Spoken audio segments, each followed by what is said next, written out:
All right, this is Dr. Ragsdale. I just want to take you through a PowerPoint video of Shakespeare's life and career. Everybody ought to know a little bit about Shakespeare since he's the most influential writer that we've had, either in Britain or America, either one. I mean, if you go to a large four-year school, you can take a course just in Shakespeare studies. Matter of fact, because I've done that, you could take a Shakespeare course twice and never read the same plays because he wrote about 37 plays. And if you take a class that's only 16 weeks, what you do is you spend about a week and a half on each play. So, I mean, he has enough that you could take a couple of classes on him and never read the same thing twice.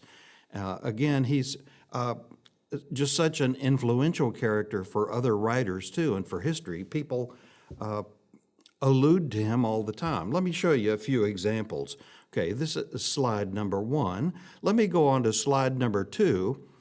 Slides 2 and 3 both have to do just with his notoriety, with his fame among other people. What this page consists of a combination of a bunch of things I've clipped out of newspapers and magazines. I sort of kept a little folder, and every time I'd see an article that alluded to Shakespeare, I'd sort of snip it out, and then I glued a bunch of these together on a piece of paper so you can take a look at them. If you look in the upper left-hand corner, it says Bards of the Internet. A bard is a poet or a playwright. It's just any poet or playwright, but particularly it applies to Shakespeare. He's sometimes known as the Bard of Avon or just the Bard. But the bards of the internet, what this was saying was, it was talking about people who used to not be able to get published in print. Once the internet came up, they could publish their poems and their plays on the internet and get exposure for the first time. Over to the right of that, there's a picture that didn't show up very well, but it says Nora Linderby. There's a picture of a woman. This actually I cut out of the business section of the paper. It comes from a Shakespeare quote called "Neither a borrower nor a lender be."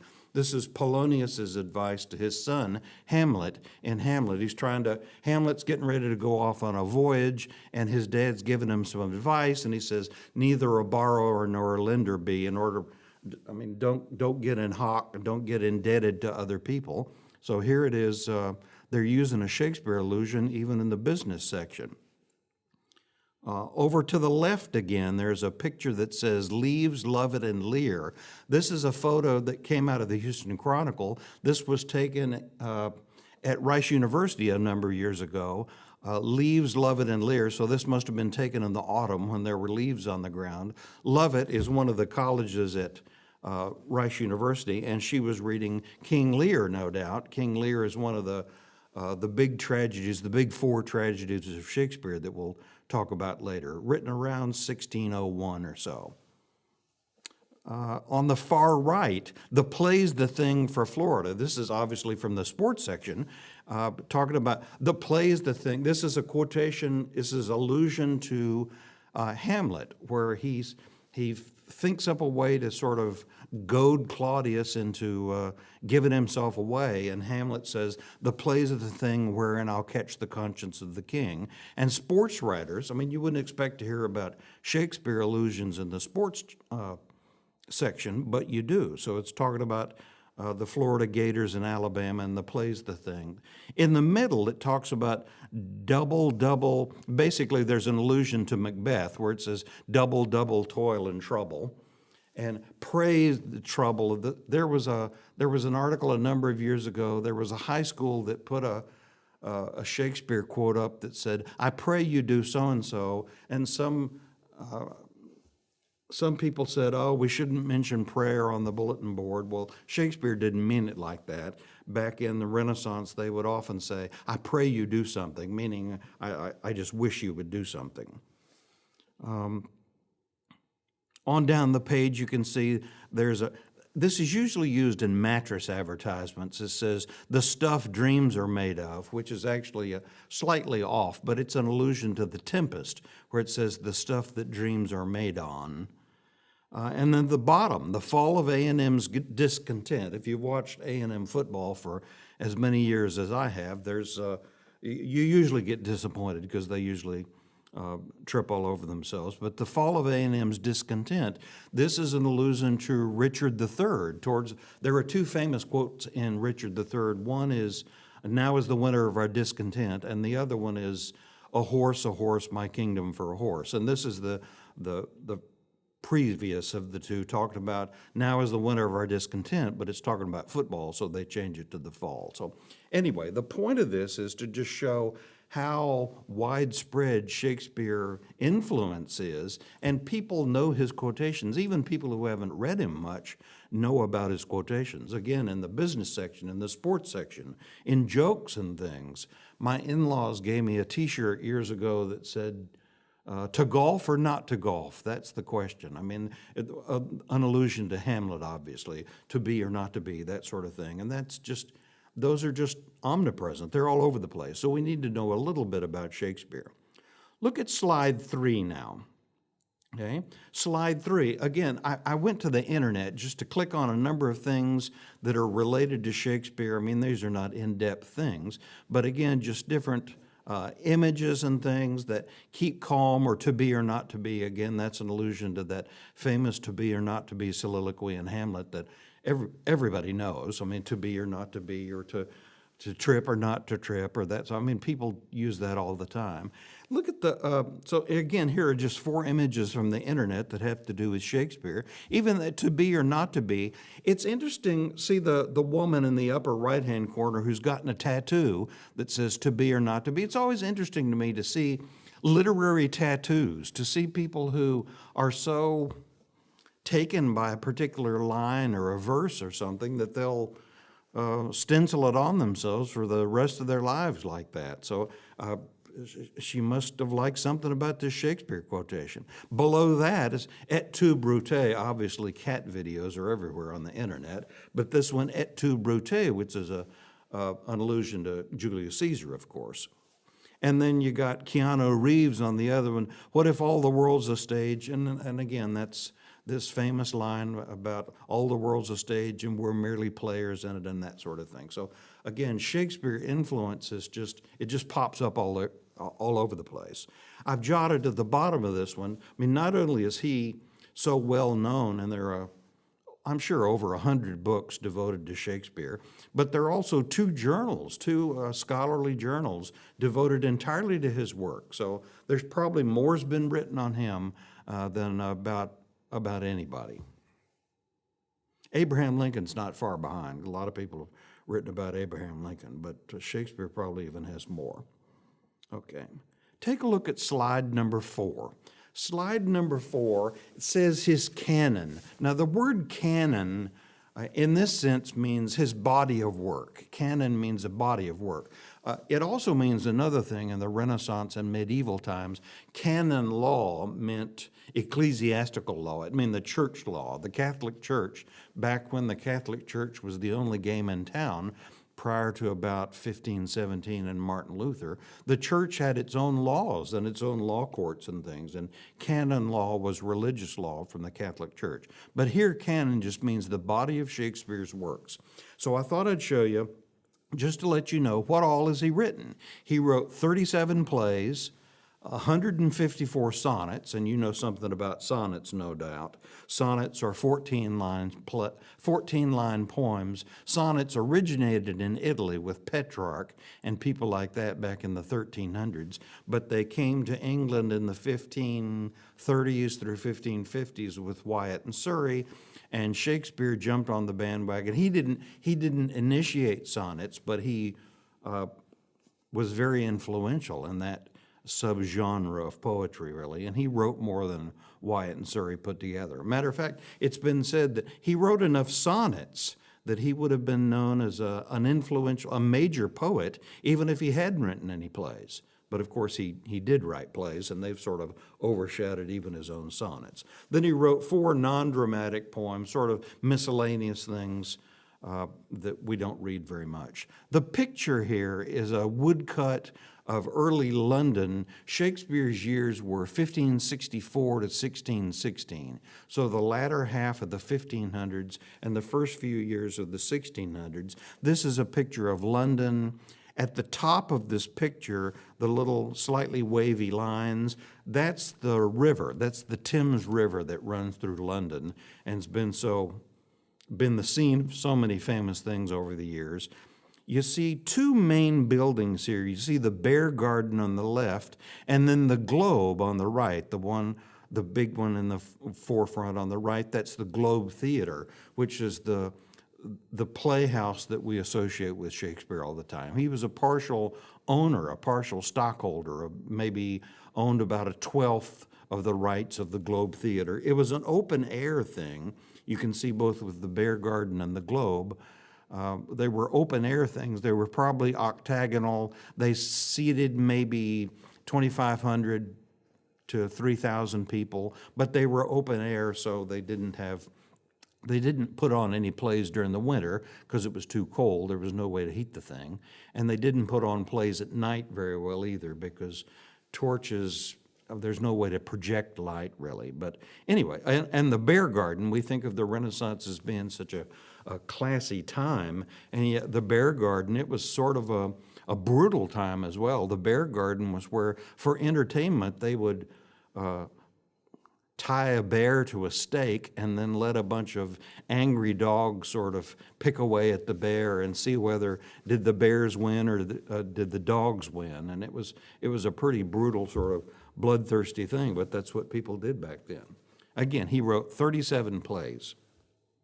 Take a look at slide number 5. Talk about his birth. He was born on April 23rd, 1564. Now, we don't really have a record of his birth. What we do is we have a record of his baptism, and little British boys were typically baptized in the church 3 days after they were born. So we can look at records of Stratford-upon-Avon where he was born. It's called Stratford-upon-Avon because it's on the Avon River.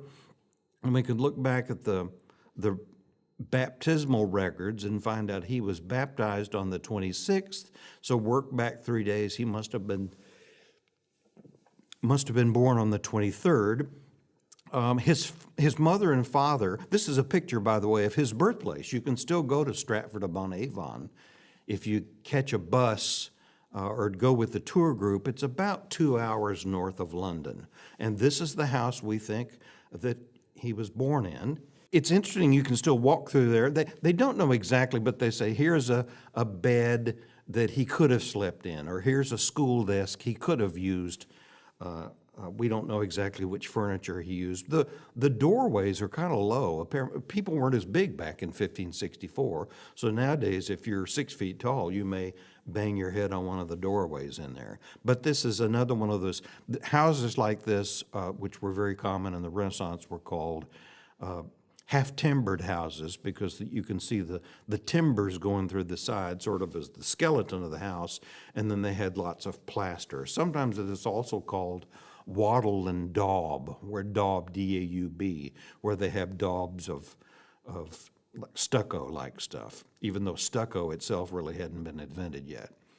But you can still go see his birthplace in Stratford, and there's a theater there in Stratford, and there's a museum adjacent to his house that's been real well done. Okay, look, his father and his mother, we don't know a whole lot about him, but we know he had a father named John who was a leather worker. Sometimes you'll see the word whittawer. A whittawer was somebody who worked with leather, and they'd make like saddles and things like that, maybe book covers and things like that out of leather. His mother was named Mary Arden. That's only interesting because one of his plays, I think it's As You Like It, has a forest of Arden in it, so that was sort of named after his mother. But they were of medium income. Okay, slide number 6. Let's talk a little about his wife and kids. Shakespeare married he married a woman named Anne Hathaway. The picture here shows a picture of Anne Hathaway's cottage, and you can still see that if you go to Stratford-upon-Avon. It's a real good sort of prototypical example of a thatched roof cottage, and it's still a thatched roof. It's not the same roof that was on it when she was around, because those thatched roofs like that last about 30 years and then they have to be repaired. but there are still a lot of thatched roof cottages in England. But he married a woman named Anne Hathaway, who was 8 years older than he was, which was a little unusual. Why would he marry a woman 8 years older? Well, because she was pregnant already. So she was pregnant. He ended up having 3 children. The funny thing is, his kids didn't have any kids, so he didn't have any grandchildren at all. So his direct familial line died out when his kids died. But he did marry this woman named Anne Hathaway. We don't know a whole lot about their marriage. It would be interesting if we knew more about their marriage, because marriage husbands and wives play such an important part in his plays. There are a lot of them, like Othello, for instance. You have Othello and his wife Desdemona, and they end up having a falling out, and he bumps off Desdemona. It would be interesting if we knew more about Shakespeare's own marriage. Even in King Lear, we have now there's not a wife present in King Lear, but you have the husband Lear, and you have his 3 daughters, 2 of whom are awful. So family dynamics, family relationships are important in Shakespeare's plays, but we don't know a whole lot about Shakespeare's marriage. We know that he only married once. We don't have records of him and Anne getting in many arguments and things, but that could have been because she lived in Stratford-upon-Avon with the kids for her whole life, and he went off to London to work for a number of years. So it's hard to get in arguments when you're in different cities like that. But he did marry this woman named Anne Hathaway, and if you go to her cottage here, you can even see benches and things where apparently they sat when they were courting. He did have 3 children. The oldest was a girl named Susanna, and then he had a set of twins named Judith and Hamnet. That's Hamnet with an N. Hamnet didn't live past his teenage years. That was actually not that remarkable.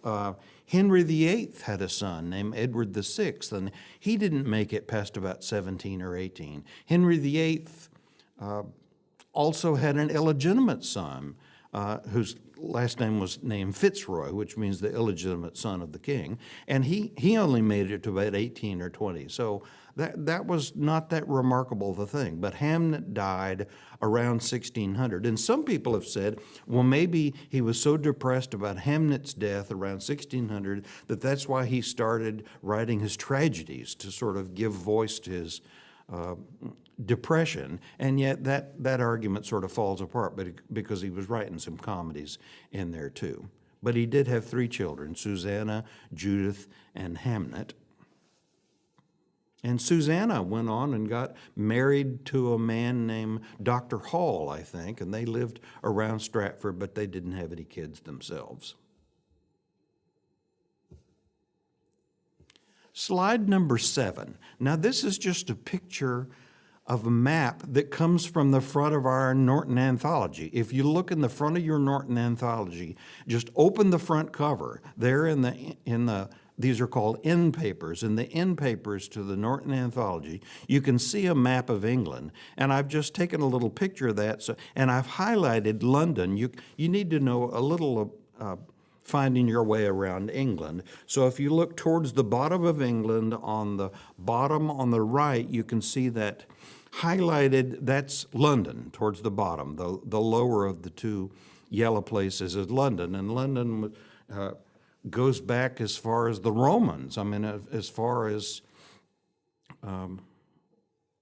like 14, it was probably founded around 50 AD by the Romans, and they lived there several hundred years. They finally left about 435 because Rome was in trouble. It was being besieged, and the Roman soldiers had to go back and fight at home. And of course, that didn't do any good because the western part of the Roman Empire fell in the late 400s. But there were a few Roman settlements around England at that time.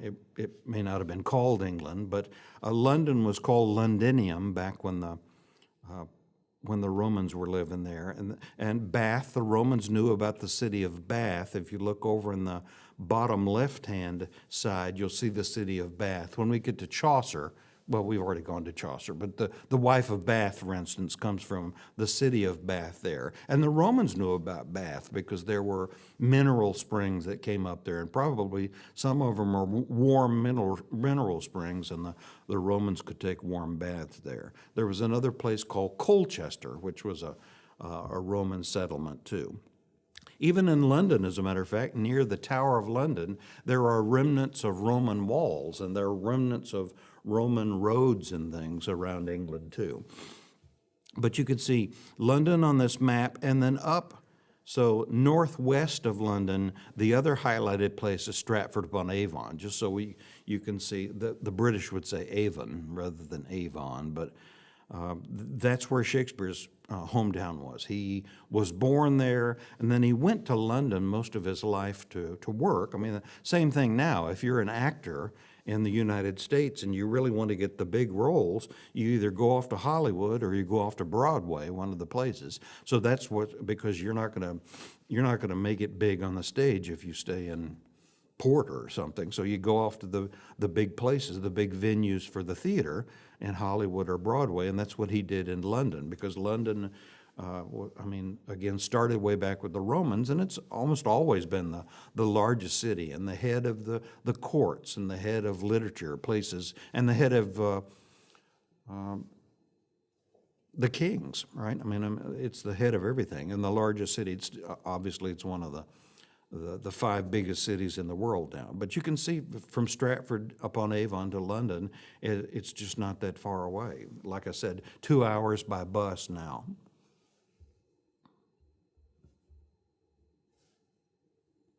Slide number 8. Let's look at a few key dates in his life. Again, he was born in 1564. He probably started to write when he was around 18 or 20. So if he was born in 1564, his first play came out about either 1588, we're not completely sure, but we think around 1588, 1590, 1592. There's even some disagreement about what was his first play. Some people say Comedy of Errors, which is largely based on a Roman play about twins and how they get mixed up. But other people say that Henry VI, Part 1 was one of his early plays. He wrote 3 types of plays. He wrote comedies and tragedies and history plays. And Comedy of Errors was obviously a comedy. And Henry VI was one of his history plays. It's not one of his best plays, but again, that's like anybody else. The more you write, as he wrote more through the years, he got better. So his early plays are not necessarily his best ones. Another funny thing about dating his plays, and we're not absolutely sure about the date that some of his plays came out, because his first 8 plays were acted, but he didn't sign them. So they were written and sort of let out to the acting theater anonymously. So, and also trademarks were very weak back then. Copyrights and things were very weak. So sometimes people would steal other people's plays and act them out instead, or pretend that they wrote them. So the first 8 plays were released anonymously.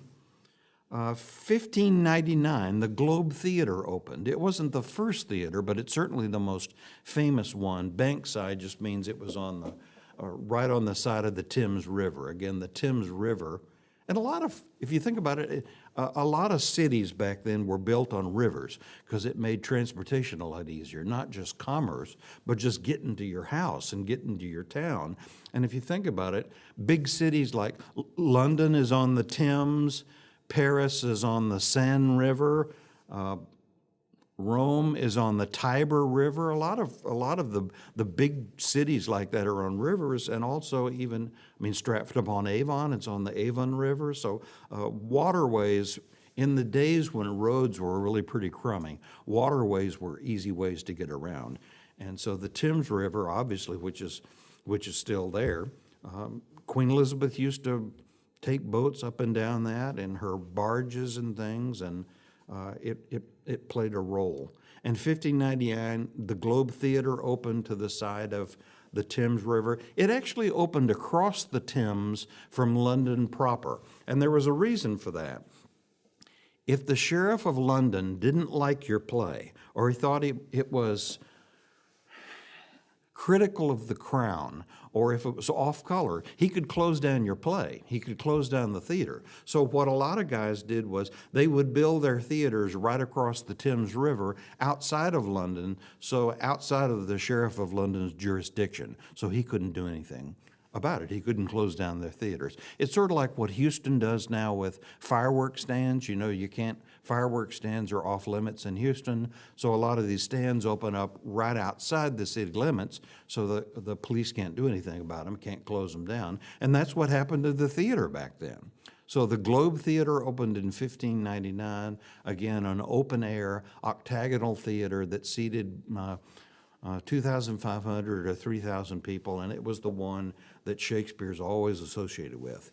1600 to 1606, or some people say 1608, that was his major tragic period. Now, he was writing plays starting about 1590 or 1588, but by 1600, he was in his major tragic period that lasted 6 or 8 years. So his big four tragedies are written during this period. His big four tragedies, and I think we've got a different slide on that, but his big four tragedies were Hamlet and Macbeth and King Lear and Othello. Those are the four that critics consider his most profound. I know there are other tragedies. Romeo and Juliet, you may have read in high school. They do that play in high school because the two main characters are teenagers, so they think that high school people will be able to identify with the teenage protagonist in Romeo and Juliet.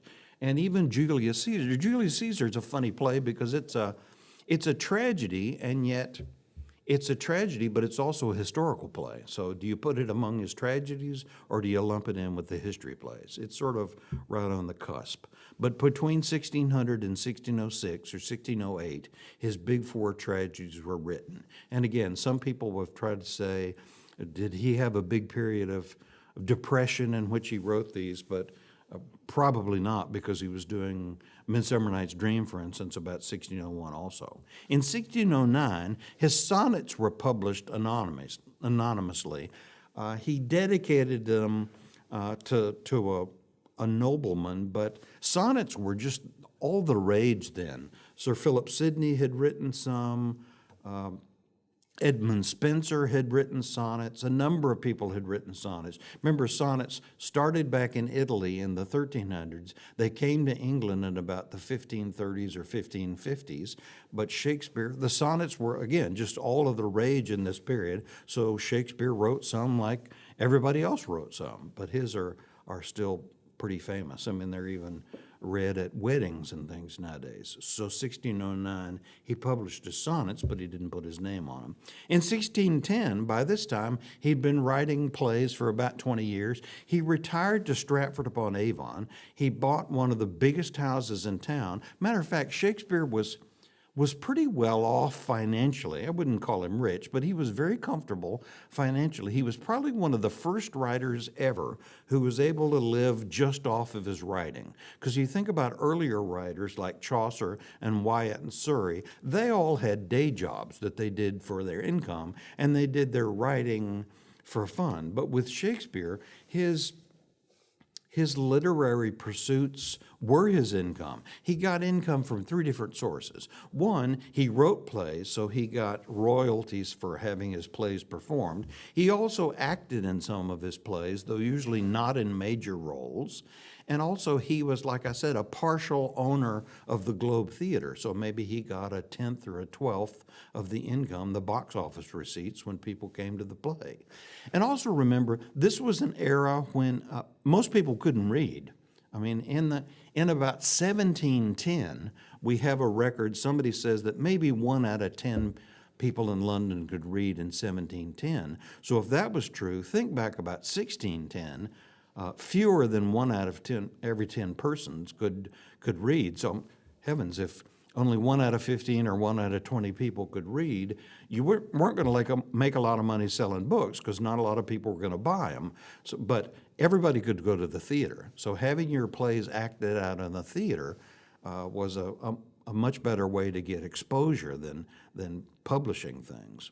So here we are reading Shakespeare in a book, and yet during his own lifetime, he was really more interested in people seeing his plays acted out than reading them, because not many people could read. He retired in 1610, again to Stratford, and lived in a house called New Place, which isn't standing anymore. I think the foundation is still there. You can see the sort of footprint, but it's the house isn't there anymore. In 1611, his last play, well, there's an argument about it. Some people said The Tempest is his last play. Other people say Henry VIII was his last play. But then other people will say he didn't write Henry VIII or he didn't write all of it. So there's some controversy about what his last play was. But I like to say that The Tempest was his last confirmed play in 1611. Matter of fact, in The Tempest, there's a guy, a magician named Prospero, who basically says Prospero says, I'm going to take care of this disagreement with my brother, and then I'm going to put away my magic books and put away my wand, and I'm not going to practice magic anymore. And a lot of people said this was Shakespeare's way of saying, I'm putting away my pen and my parchment, and I'm not going to write anymore. So he retired 1610, 1611, and he lived until 1616, which is pretty easy year to remember, 1616, and he died at age 52 in 1616.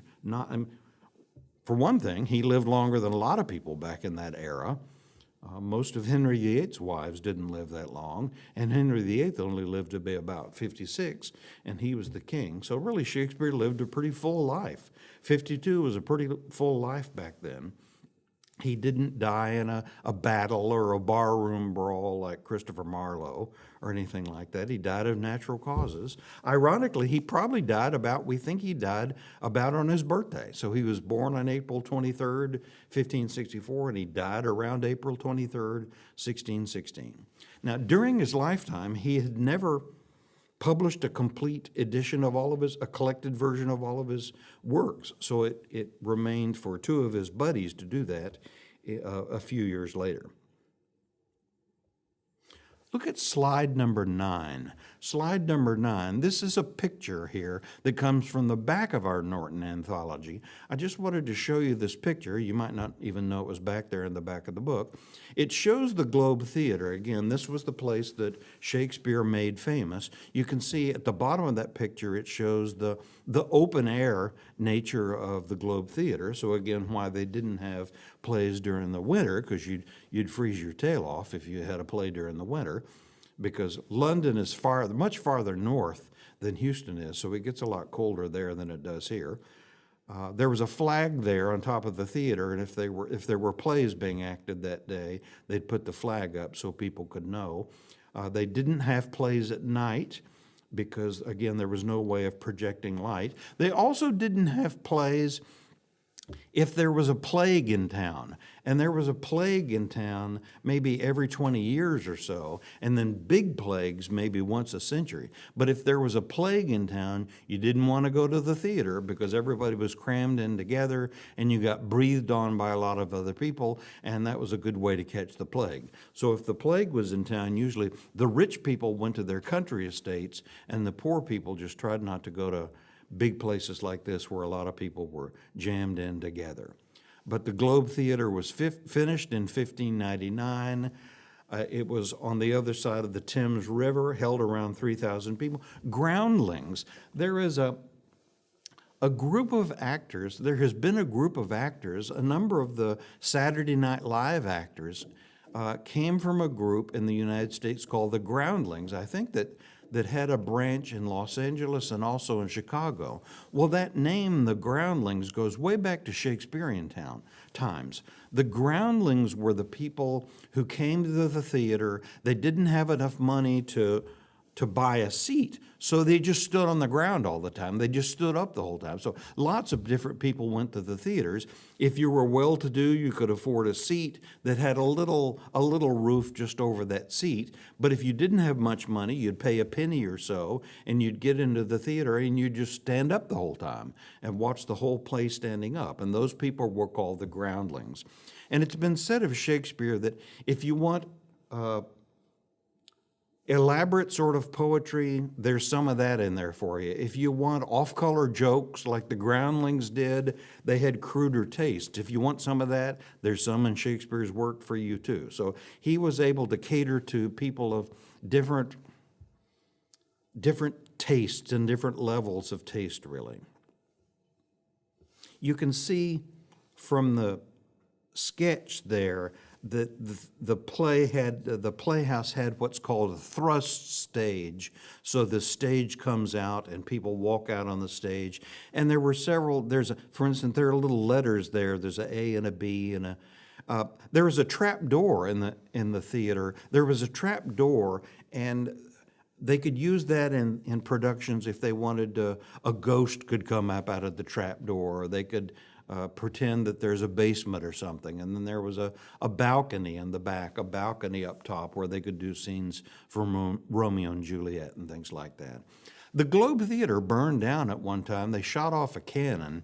And remember, a lot of these buildings were made out of wood, or a large portion out of wood. They shot off a cannon in one of his plays, and a spark fell on the thatched roof, and it burned the Globe Theater down. Well, they built another one, but they didn't have many, back then, they didn't have many props and things like that and sets that like we do now. Slide 10. Let's look at a few terms that relate to Shakespeare. The first one, I abbreviate Shakespeare SH period a lot. It's a lot shorter than writing Shakespearean. But the Apocrypha. The Apocrypha is a word that means of questionable authenticity, or apocryphal means of questionable authenticity. There is a body of plays called the Shakespeare Apocrypha, and frankly, we don't know if he wrote them or not. There's one called Two Noble Kinsmen, and we think he began that play and then lost interest or went off to do something else, and somebody else came in and finished it. There are a number of authors like that who started works and then somebody else finished them. Jane Austen did that with a novel called The Watsons. Charles Dickens did that with something called The Mystery of Edwin Drood. But Shakespeare did that. And again, Henry VIII is a play. Sir Thomas More is another play. Those are part of the Shakespeare Apocrypha. We frankly don't really know if he wrote those or not. Anti-Stratfordianism, the second one. Stratfordianism refers to Shakespeare because he was from Stratford. But anti-Stratfordianism were people who are a movement of people who didn't think Shakespeare was quite as good as other people, didn't think he could have possibly done all the things that he's given credit for. Some people, for instance, look at The Merchant of Venice, and there are legal terms in there, and they say, look, Shakespeare never went to college. How could he really have written that play? How could he have known all of those legal terms if he wasn't a lawyer? So I don't think he wrote Merchant of Venice. Or somebody else will look at another play and say, there are a lot of maritime terms in this one, and Shakespeare never went to sea in a ship, never worked in a ship, so how does he know all these ship terms and things like that? So the anti-Stratfordians were sort of anti-Shakespeare people who didn't want to give him credit for writing all of those plays. And for a long time, there were people who really questioned whether he wrote all those plays or not. Bardolatry, right after that, bardolatry. I told you that bard means a poet or a playwright. Bardolaters are sort of the opposite of anti-Stratfordians. Bardolaters are people that thought Shakespeare could just do nothing wrong. They just thought he did everything great. And we know that he had some flaws. I mean, he's probably the greatest playwright we've had, but there were a few flaws. For instance, in some of his plays, he would create a country. He would take a country and give it a seacoast. He would take a European country, like Germany or something, and give it a seacoast, when in reality it doesn't really have a seacoast. And sometimes he'd put anachronisms in there. For instance, he'd write a play about Rome and he'd put a clock in it or something, and we know that now that Rome didn't have clocks and things like that. Or even in King Lear, he has Lear's fool shows up in Acts 1, 2, and 3, but then we never see him again. So it's almost as if Shakespeare forgot about the fool in Acts 4 and 5. But anyway, bardolaters are people who think Shakespeare was just near perfect. His big three tragedies we've talked about before: Hamlet, Macbeth, King Lear, and Othello. And I think there's another slide about this later, but Shakespeare was really good at knowing what makes people tick. And if you look at his big four tragedies, you'll see he does that. For instance, Hamlet is about revenge. There are still movies about revenge nowadays, a lot of movies about revenge. Othello was a play about domestic unhappiness and distrust, and a man fearing that his wife had been unfaithful to him, and there's still a lot of that around. Macbeth was a play about political ambition, and there's still a lot of that around. So really, Shakespeare's plays, I think one of the reasons they're so timeless is because they know what makes people tick, and people nowadays are motivated by the same types of things that people were back in the late 1500s. Human nature hasn't changed much. Even though technology has changed a lot, people are basically the same.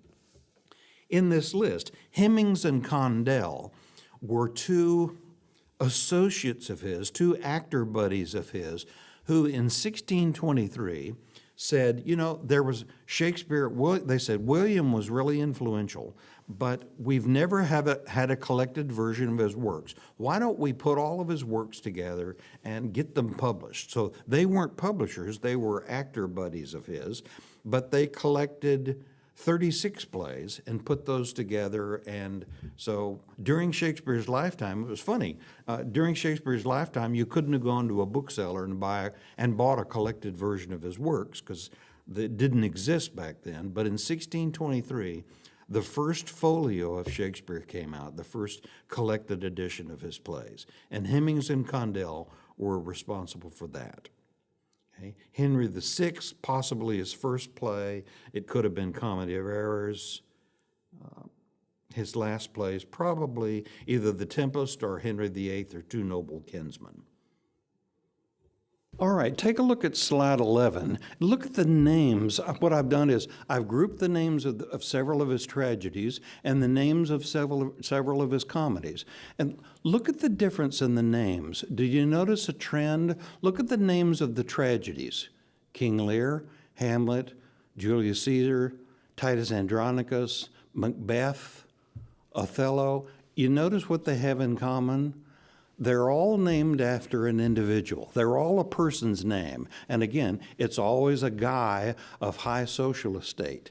Tragedies are named after individuals on purpose, because the tragedies focus on one person who's sort of isolated from the others. So again, the names give us a hint then as to the one dynamic of the plays. So tragedies are named after individuals because that one person he's more interesting, he's higher ranking, but he suffers more than the others. He's isolated from everybody else. There's anybody he can talk to who's on his social level, so he struggles more. So in a way, tragedies are the story of the fall of a great person or the fall of a high-ranking person, whether it's Lear, who makes a dumb mistake and gives his kingdom away to the wrong daughters, or whether it's Julius Caesar, who's too big for his britches and he gets bumped off by Brutus and Cassius,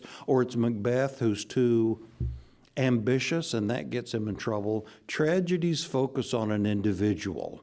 Okay? Look at the comedies, though. With the comedies, you've got plays named Comedy of Errors, Twelfth Night, Measure for Measure, Midsummer Night's Dream. Notice the titles, they never mention an individual. That's because comedies are fundamentally different. And in comedies, it's more of a ensemble effect in a way. Comedy of Errors is not named after one guy because you don't have one figure who dominates the play in the same way that Hamlet dominates the play named after him, or Macbeth dominates the play that's named after him. In the comedies, you have an ensemble of people who are working together, and so the focus isn't so much on one dominant individual. Also in comedies, at the end of tragedies, I don't think this is too much of a spoiler alert, but at tragedies, the end of a tragedy always ends with the death of the main character, and often he brings down a number of people along with him.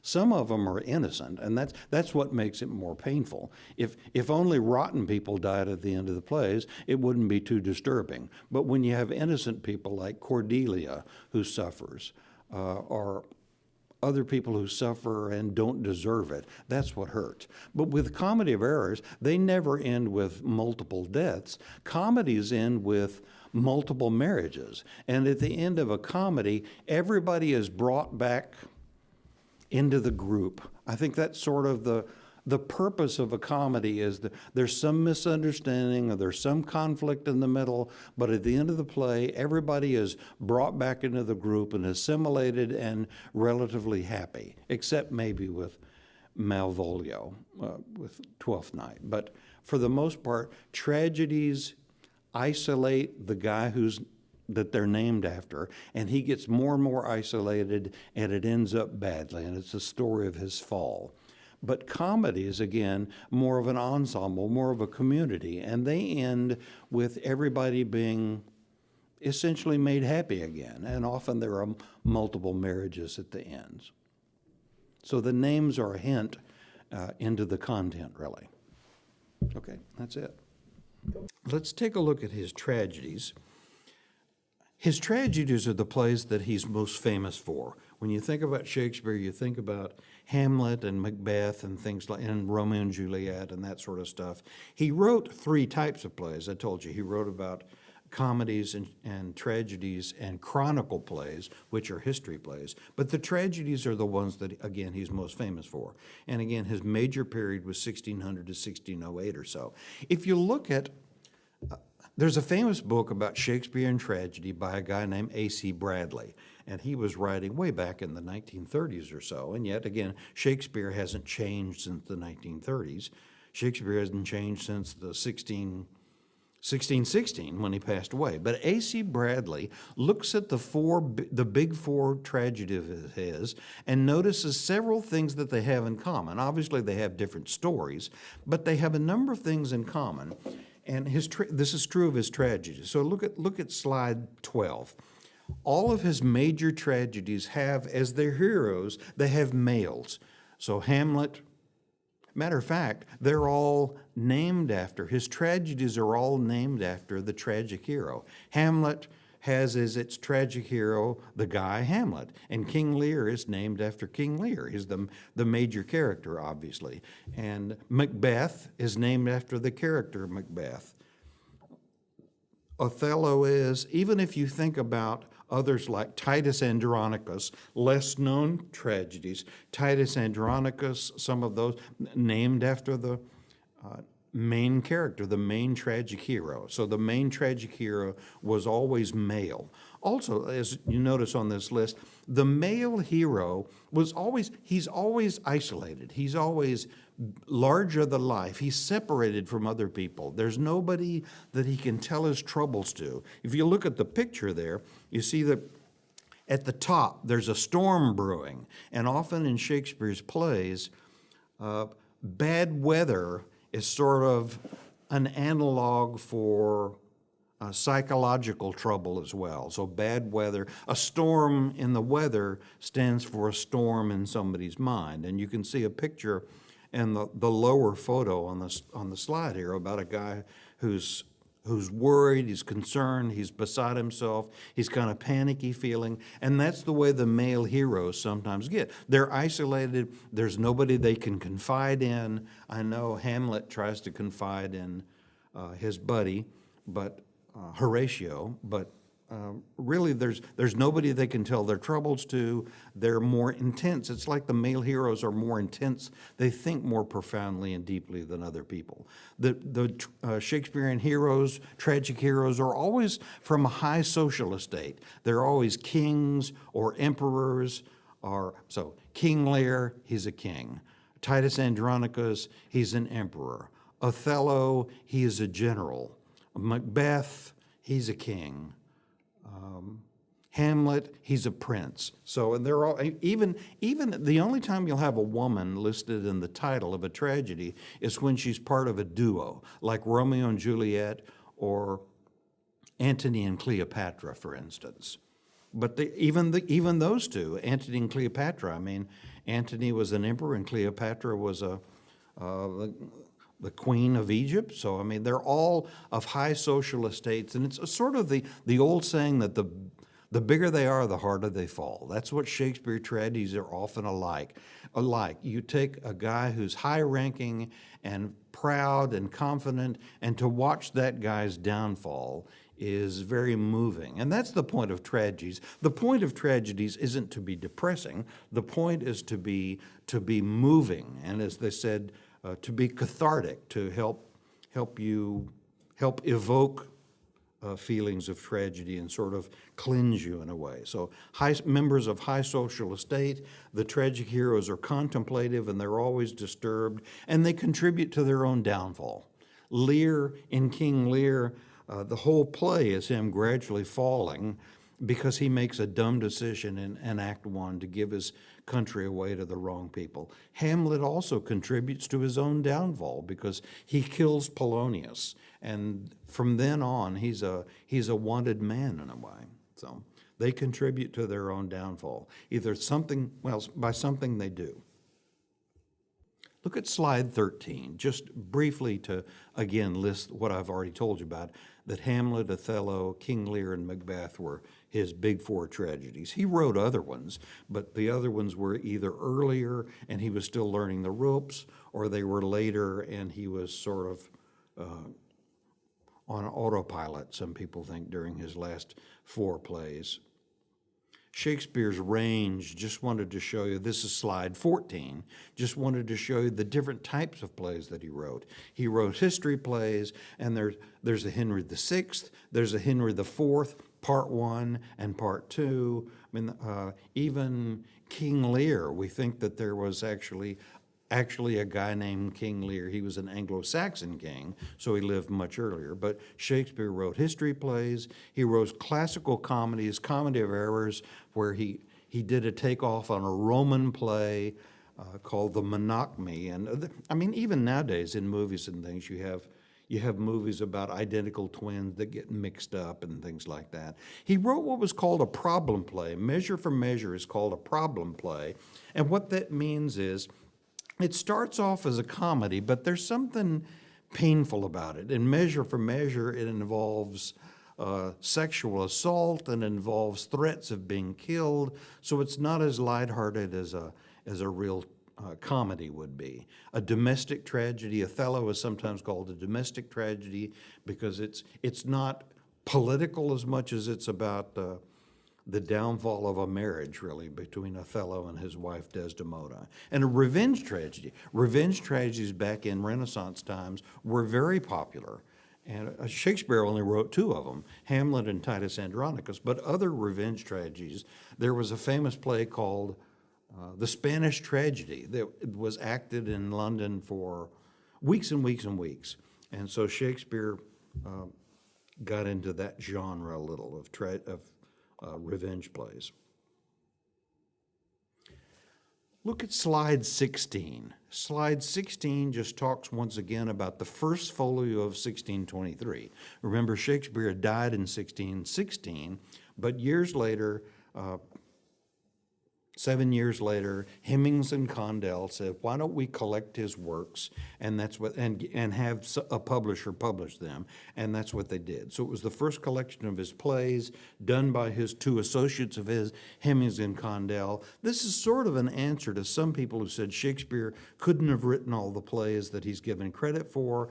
Well, here are two guys who acted with him, and they put these plays together. So if they collected these plays, they must have believed that he wrote them. So, I mean, here we have the testimony about two people who knew him and who were voting basically that, yeah, he did write these plays.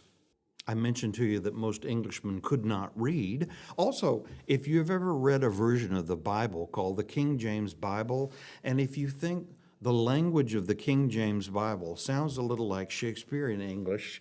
You're right, because the King James Version of the Bible, which was the standard edition for many, many years, King James was the King of England after Queen Elizabeth died. So King James of Scotland came over and took over the English throne too in 1603, and then in 1610, the King James Version of the Bible was being put together, and it was published in 1611. So the King James Version of the Bible was published while Shakespeare was still alive, so obviously their language is the same. This picture of Shakespeare here shown, and this is the first page of the first folio of Shakespeare's work. So, and this is one of the most, it's called the frontispiece, and you can see it. So this is this famous picture of Shakespeare that you see a lot of places came from his 1623 first edition. And you can see at the bottom, it was published in London. There was a fellow named Drushout who did this etching, but this was the title page or the frontispiece for his first folio in 1623. There are still copies of his first folio around. I'll show you, there's a place, even in the United States, where a number of them are still collected. Matter of fact, take a look, go on and take a look at slide number 17. This is the place I just mentioned. In Washington, D.C., there is a building called the Folger Shakespeare Library. Now, it's called that because it was put together by a man named Mr. Folger. And Folger was born in the late 1800s. It's not the same guy as Folger Coffee, although the guy who did Folger Coffee was a distant relative of his. But this Folger man was, he worked the Standard Oil Company, and he became one of the presidents. He worked under John D. Rockefeller, who was probably the richest man in the world at that time. And Mr. Folger became the president of the Standard Oil Company of New York and New Jersey, so he was a multimillionaire. Well, he didn't have any kids. As his lifelong project, what he did was he loved Shakespeare and stuff. Even though he made his money in oil and gas, he loved Shakespeare studies, and he went to Amherst College, and he started collecting works and buying up Shakespeare manuscripts and Shakespeare copies and things like this. Mr. Folger died about 1930 or 1933, and again, he didn't have any kids, and he left his collection, his distinguished collection of Shakespeare things, to the country. It's still managed by Amherst College, but it's located in Washington, D.C., and you can still go by and see some of the stuff, but you have to have certain credentials to get into the heart of the library. But it's a beautiful library. Here's a picture, as a matter of fact, of the reading room where scholars can go in and read early copies and early manuscripts of Shakespearean works that Mr. Folger left the country. And again, the largest collection of Shakespeare material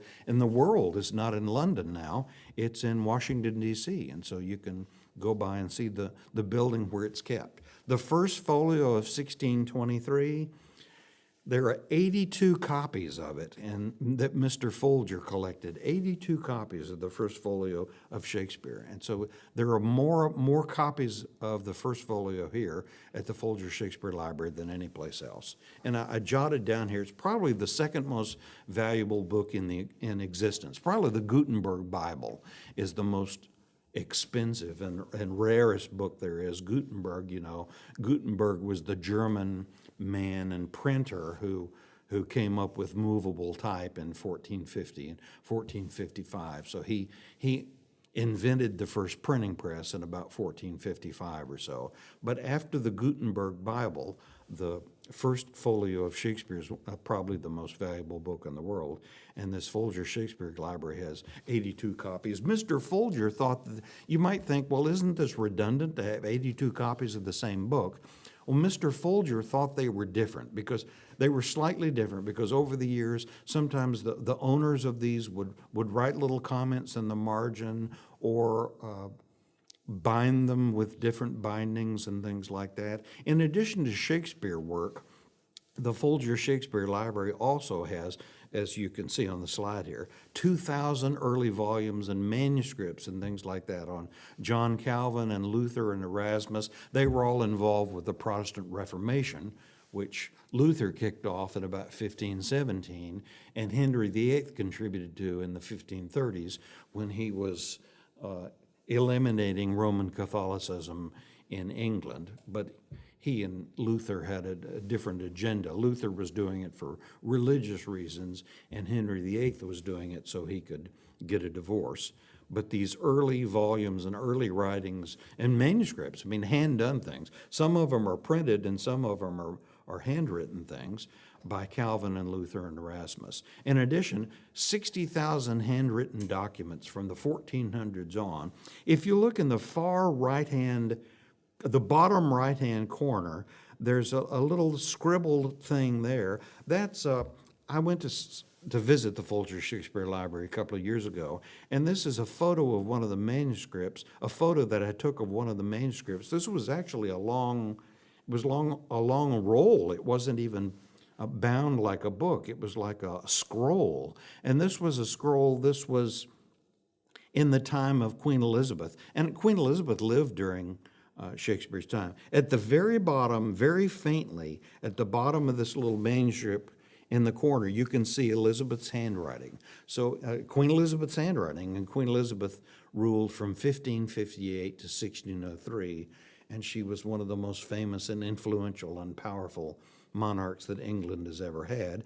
I don't know much about Shakespeare meeting her, but she must have known of his work, and he obviously knew who the monarch was. But the Folger Shakespeare Library has a number of things, authentic things, documents like this one signed by Queen Elizabeth. This scroll that I took this picture of was a list. I know it's hard to read. That's English, actually, but the early versions of English are still hard to read.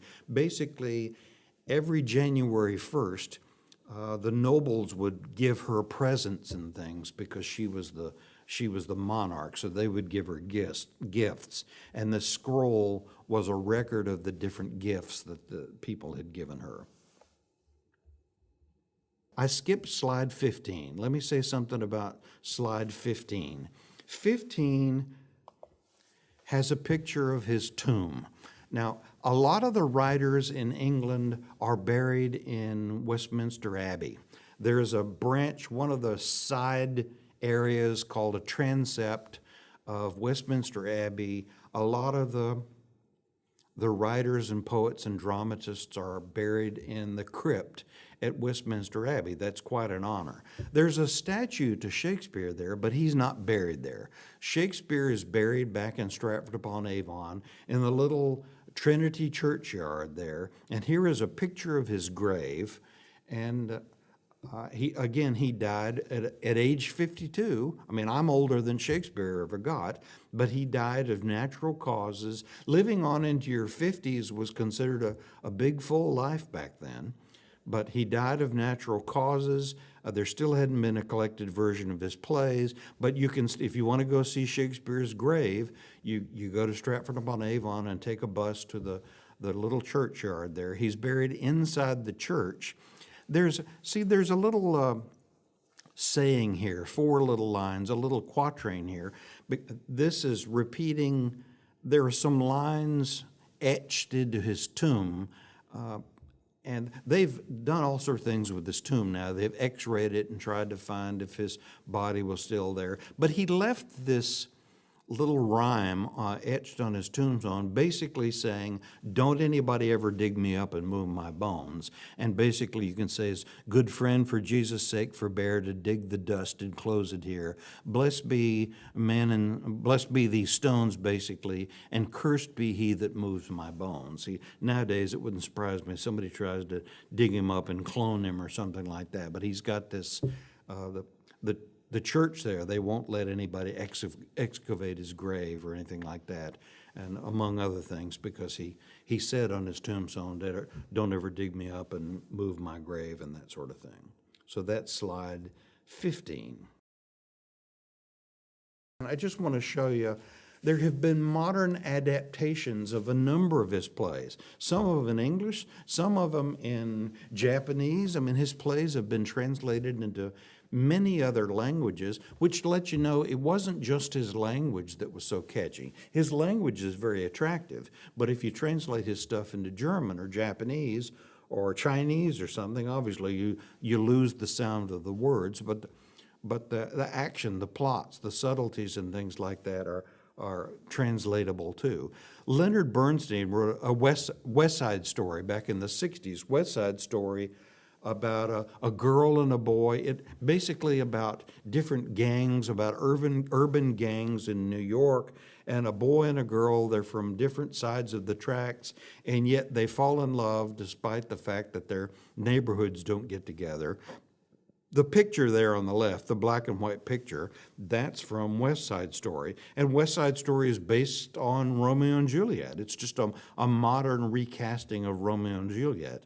To the right, the picture there is from Kurosawa, was a Japanese movie maker and writer who did a samurai version of King Lear, and King Lear dealing with his various daughters. Cole Porter, Kiss Me Kate, is a version of a Shakespeare play too. Taming of the Shrew, it's a takeoff on Taming the Shrew that was done in 1948. Woody Allen, even, who's still alive nowadays, wrote a movie called A Midsummer Night's Sex Comedy, and it's not a sex play like the name suggests, but basically it's a takeoff on A Midsummer Night's Dream, where you have a group of people who are dating, and they go into the woods, and all sorts of hijinks happen in the woods because people get mixed up, and different people fall in love with other people than their partner, and anyway, just the craziness that happens in that. So that modern versions of that have been done. Julius Caesar, again, in the 50s, Julius Caesar was